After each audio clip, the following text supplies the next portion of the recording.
Same inference workload, same model, same latency target, completely different silicon underneath. And this quarter, one of those choices proved the others made a billion-dollar mistake. I couldn't sleep after reading Groq's deployment data.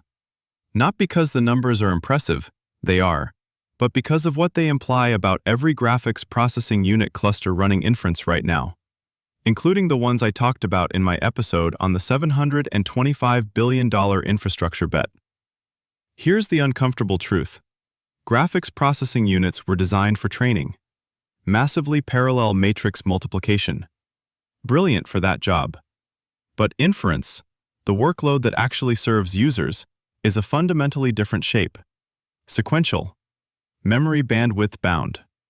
Every time you ask an AI a question, your query runs on silicon built for a different purpose. Jonathan Ross spent years at Google working on TPUs before concluding that even custom silicon wasn't rethinking the problem deeply enough.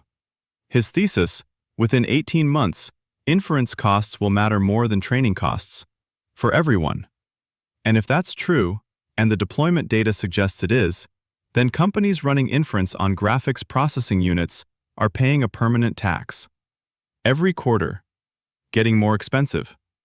Groq built something counterintuitive, an S-memory-based chip.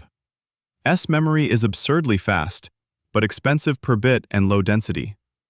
Every chip designer looked at this trade and said, too expensive. Ross asked a different question.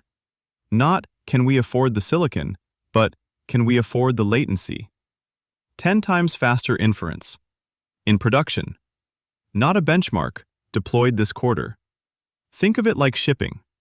For decades, you optimize for maximum weight per trip. Then overnight, your customers start shipping feathers. Same routes. Same trucks. But now speed matters more than capacity. Your entire fleet, optimized for weight, becomes the wrong tool. That's what's happening to graphics processing units as AI shifts from training-heavy to inference-heavy. If you're the person in the room asking, why is our AI inference bill growing faster than our user base? This is why.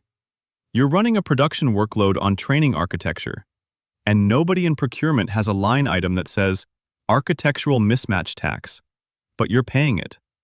Every month. And it gets worse, because the $700 billion in infrastructure assumes the training era architecture is correct for the inference era. That assumption is now testable, and Groq just tested it. Jensen Huang said something at GTC that proves the point by trying to counter it. He said NVIDIA's future is inference.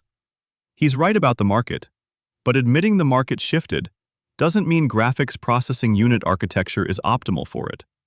It means the largest semiconductor company in history is competing on a playing field designed by someone else.